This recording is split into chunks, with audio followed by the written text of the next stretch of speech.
Hello, I'm Eric Snodgrass, and thank you for watching today's Ag Forecast brought to you by Nutrien Ag Solutions, your premier platform for real-time global insights. Well, I've noticed something over the last 3 years, and it's shown to you here in this map, which looks at total accumulated precipitation anomalies, or differences of normal. I've rewound the clock, though, back to the first of the year on 2018 through April 1st. So we're looking here at the first 3 months of the year in terms of total accumulated precipitation compared to normal. And that theme, that constant feature has been the subtropical branch of the jet stream really cranking up over parts of the Mid-South, the lower and mid-Mississippi River Valley, over to the Ohio River Valley. So very wet start to the year in 2018. You can see that if I fast forward to 2019, we saw a very similar situation over that same area. And then again in 2020. You see, one consistent feature for the last 3 years has been the position and strength of the subtropical jet stream over this part of the country, not so much over the west. Look at this. This is this year. Look how dry things were in California and wet in Washington. And then I go back 1 year ago, it was almost the exact opposite out west. And then go back to 2018 and you see the flip-flop happen once again. But where the flow of the atmosphere keeps coming over is the same spot right in through here. And right now, this is where the position of that subtropical or southern branch of the jet stream is. It's currently running over a very large high-pressure cell that's sitting here over the Gulf of Mexico, which is keeping parts of the southern United States extremely warm today. Well, as it comes screaming in over the top here, the polar branch of the jet stream is starting to cut into a trough into California. And the two features are going to come together to give us a very active next week over the midsection and eastern part of the United States. And the system that you see leaving here off the east coast was the result of this flow as it had set up earlier in the week over parts of the mid-south and southeast. And so I want to take you there really quickly to show you what we got out of that, because over the last 7 days, a big section of the United States in through here has experienced an enormous amount of rainfall. You can see widespread 1 to 3 inches with some locally heavier amounts, specifically right into parts of Mississippi, Alabama, Tennessee, northern Georgia, and getting back into parts of Louisiana and Texas here. And I want to take you to some storms that happened in the northeast corner of Mississippi, specifically in a town called Tishomingo. I want to thank Bailey for allowing everybody to kind of see this incredible view of a wedge tornado that happened here in Tishomingo. And I don't yet have the official numbers on this tornado, so I don't know what it ranks on the EF scale, but it was a very wide and powerful tornado. When we looked on radar, it was interesting. The tornado itself was all wrapped up in rain here, as we saw here in the radar reflectivity. But the mesocyclone, the rotating part of that storm, as viewed in our Doppler velocities here, was quite sizable. So when we see the wedge tornado underneath it, we know that this was a pretty powerful storm, and there was quite a bit of damage from this particular one. Well, as we work our way into this next week, remember I showed you that big high pressure cell sitting here in the Gulf of Mexico? It's going to be this trough that comes bringing the polar branch of the jet stream to meet up with the subtropical branch of the jet stream to give us a multi-day severe weather threat in the midsection of the United States moving over to the eastern Corn Belt. One thing to note here, though, is this might be the last trough that sweeps through California like we've been seeing now for the last 20 days or so. This might be the last one, as we're going to be watching for some pattern change happening up here in northern Canada and Alaska, as well as over the North Atlantic, and I'll get to that in just a few moments. So in the near term, we do have today, for the day on Thursday, really getting into late this evening into the overnight hours, our big severe weather threat might be right into parts of Kansas and Missouri here. But what we're going to be watching, though, is the development of a large warm front that's going to be fed on that high pressure cell, pushing all of that warmth and moisture to the north. And along that boundary, there's going to be a multi-day chance for rain and thunderstorms, some of which could be severe. So this is late tonight on Thursday. As we work our way into Friday, the main low pressure system emerges into the south central part of the United States. And again, out ahead of it on its warm frontal boundary in through this area. This will be day 2 here of risk for parts of Kansas, Oklahoma, and Missouri. By the time we get into Saturday and the low begins to shift toward the north and east, a broad warm sector develops here, destabilizing the atmosphere clear through Illinois, and we could see a broad area in through there seeing some strong to severe storms on Saturday evening. So we're going to take a closer look at those details in just a few moments. But before I get there, the dry slot on the back side of this, well, the Storm Prediction Center's fire weather outlook has issued not only critical but elevated, a broad area of elevated fire risk for parts of the desert southwest getting up into Colorado and parts of western Texas. And you can see that extends again in the day on Friday. It's interesting to note that this same area over the last month shows up at about 300% of normal precipitation. So it actually showed you how quickly things can dry out when you get over into western Texas and parts of New Mexico. So here it is. This is looking just through the next week at total accumulated precipitation. And once again, that same area that's been so wet has another wet week on tap. Storm system number 1 emerges here on Friday, like we talked about, and pulls to the north and east relatively quickly. Storm system number 2 shows up here on Monday and moves to the northeast as well. And in the meantime, we're going to be seeing a switch in the flow of the jet stream and in the low-level flow of the atmosphere out in the Pacific, such that another high-pressure cell begins to build off the west coast of California, and that redirects the moisture the wrong way for keeping California wet. But over the northern side of it, notice that parts of coastal Oregon and Washington are going to show up quite wet with this pattern. Now, what I want to do next is I want to show you this compared to normal. So this is the next week compared to normal. And what we see here is that much above average precipitation, again, over the same areas that have been so wet. And we're going to talk about what snow might come out of it right here in a few moments. But do notice that here in the north central plains of the United States, getting up in the Canadian prairies, the southern part of the Canadian prairies showing up dry, but we will be seeing more snow moving through this part of Alberta, Saskatchewan, and Manitoba. Meanwhile, coming over here to California, we do notice that we have a drier pattern setting up over the next week, and it will continue into week 2 as well. So taking a look at that snowfall, as this system emerges in parts of Colorado, Wyoming, and western Nebraska, we do have the chances here picking up a few inches of snow. It'll also be quite windy, and given the temperature profile, these snowflakes might be quite wet, big, wet, sticky snowflakes. And as we let this system move into parts of Minnesota, it could blanket northern parts of Minnesota over toward Duluth, the north of Duluth, with quite a bit of snow later on this weekend as this storm system finally ejects. Meanwhile, out west, we are still adding some snow to the Sierra Nevada, but not nearly to the tune of what we saw recently. Who's picking up the snow? The northern Canadian Rockies here and the Cascade Mountains. So let's keep an eye on that because that could be critical for our upcoming spring forecast. So here are the details.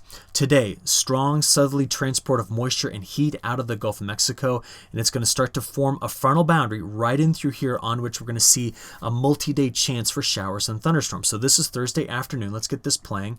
Step you back and let you watch it again. This is now getting into Thursday evening into the overnight hours, and remember, it was this area that we were going to keep an eye out for the strong to severe storms. Keep an eye out on broadly kind of widespread scattered showers, potentially some thunderstorms over in the eastern part of the Corn Belt as well. As we work our way into Friday morning, now you can really see that frontal boundary. Friday morning into afternoon, it's showing up right here. So generally in this area, where the warmest air extends north, we're going to have the chance for some overrunning precipitation and as a result, some showers and thunderstorms. This is now getting into Friday evening in the overnight hours. So remember, on Friday night, our transition for watching where we're going to see for the severe weather is now in this area. Broad shield of precipitation out ahead of this for Friday night. And then as you see the storm system emerge Saturday morning, that's where we get the changeover to snow here. Like I said, pretty wet snowflakes given the temperatures here, but very, very windy conditions wrapping up around this low, which is parked on the Nebraska-Kansas border. Now out ahead of it, again, a lot of light rain spreading in this area. But this is Saturday morning, Saturday afternoon, and evening. And as that low pulls through Iowa and up into parts of Minnesota, look at how tightly spaced the isobars are. Very, very windy conditions. And we're going to watch right here through the mid and lower Mississippi River Valley for the chance for strong to severe storms on Saturday night. Now that system pulls through the Great Lakes states through Sunday morning and on off toward eastern Canada by the time I get into Monday morning. Out west, in the meantime, you can still see widely scattered light precipitation throughout this weekend with some light snow, but this is not the big push of moisture that we had seen over the last 20 days. So system number 1 gets out of here. Now on Monday afternoon, we're going to start watching again over parts of Texas and Oklahoma. At this particular time, another trough in the flow of the atmosphere sweeps through here. And as it comes through, it gives us another chance on Monday, getting through Monday night, early Tuesday morning, Tuesday afternoon and evening, getting into Wednesday morning, afternoon, and evening of a storm system stretching from Texas over to the mid-Atlantic. Now, details are yet to be kind of resolved here with what this system might do in parts of the Northeast, but I'll tell you this. This is another system with incredibly strong winds wrapped around it. These are deep low-pressure systems. And just to let you see that again, it's Monday afternoon through Wednesday evening that we're watching this next system here. Now, we're going to pay attention to it over the weekend to see how the models continue to resolve this, but this could once again be a multi-day strong to severe thunderstorm threat for parts of the Mid-South and dumping a lot of rain on the Southeast once again. Do notice, though, that as I animate through middle of next week, the dry regions are out west because of this. So we've changed the pattern out west. We need to talk about what that change is going to look like, because once you get out to day 10, this is what we think the flow of the atmosphere is going to feature. Now, it's quite unique. Let's start west. The main ridge feature is going to be just south of the Aleutian Islands. The coldest air I'll put an X over will be here over the Arctic, and the main trough will sweep through Alaska, cooling things off there. But this trough is different than what we had been seeing. Okay? The trough that brought in the wet conditions to California over the last 20 days looked more like that. And as it swept through, it was able to draw these coastal lows in and really bring in that precipitation. Well, what do we have now? Well, the flow is doing this. And there's an interesting bit of meteorology with that flow.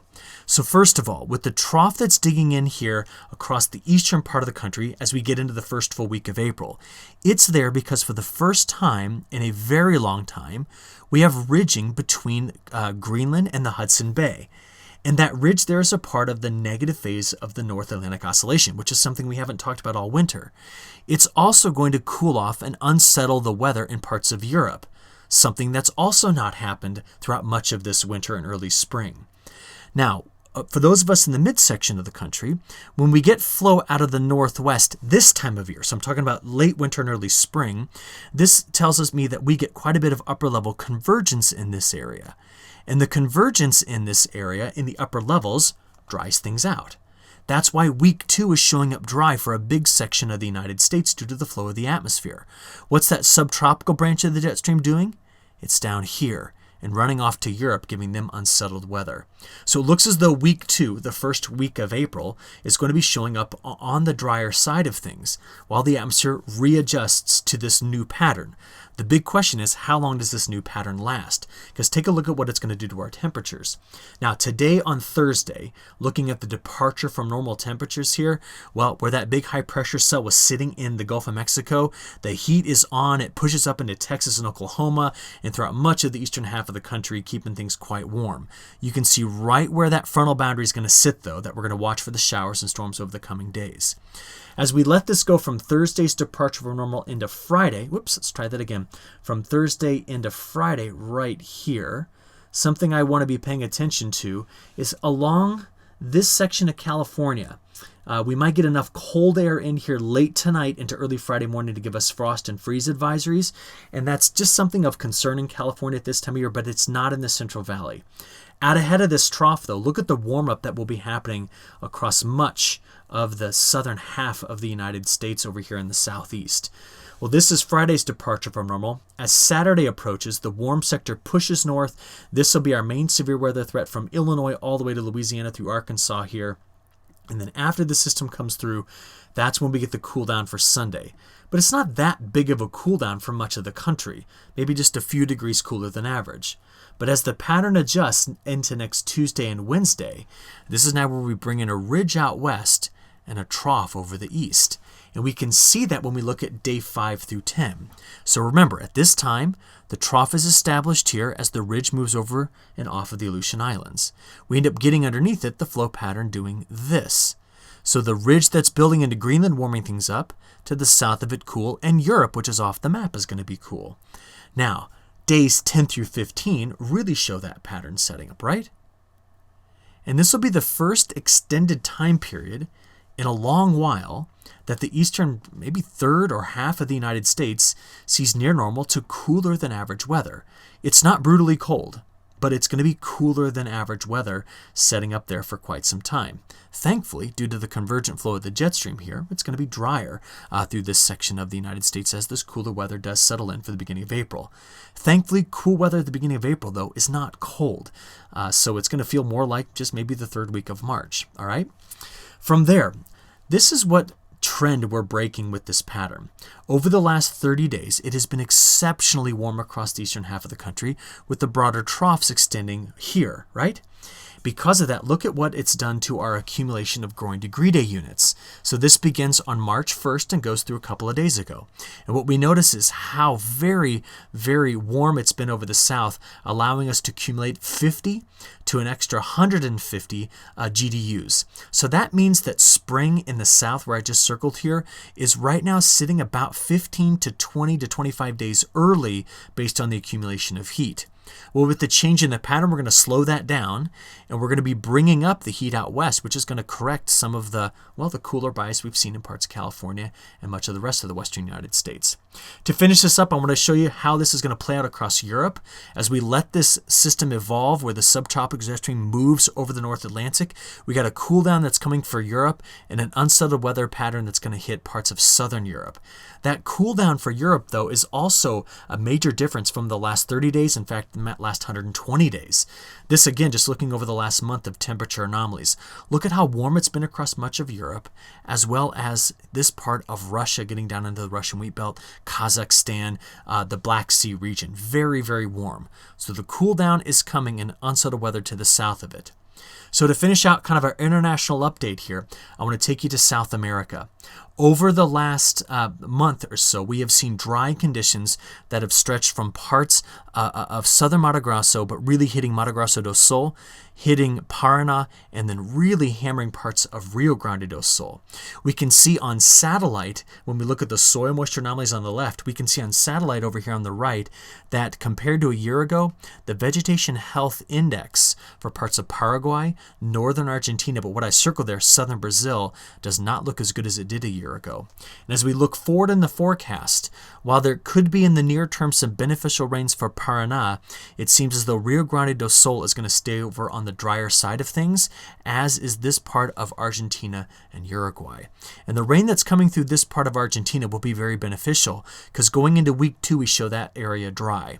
Meanwhile, the northern growing regions of Brazil, so Mato Grosso, Goiás, Tocantins, Minas Gerais, Bahia, that area has been wet. It's got good soil moisture. So when we see over the next 10 days a slight drier pattern, this is not something that's going to shake things up and cause major concern. I want to give you that update, though, for South America as we wrap this one up. Hope you all have a great interior week and a great weekend, and we'll talk to you again very soon. Thank you.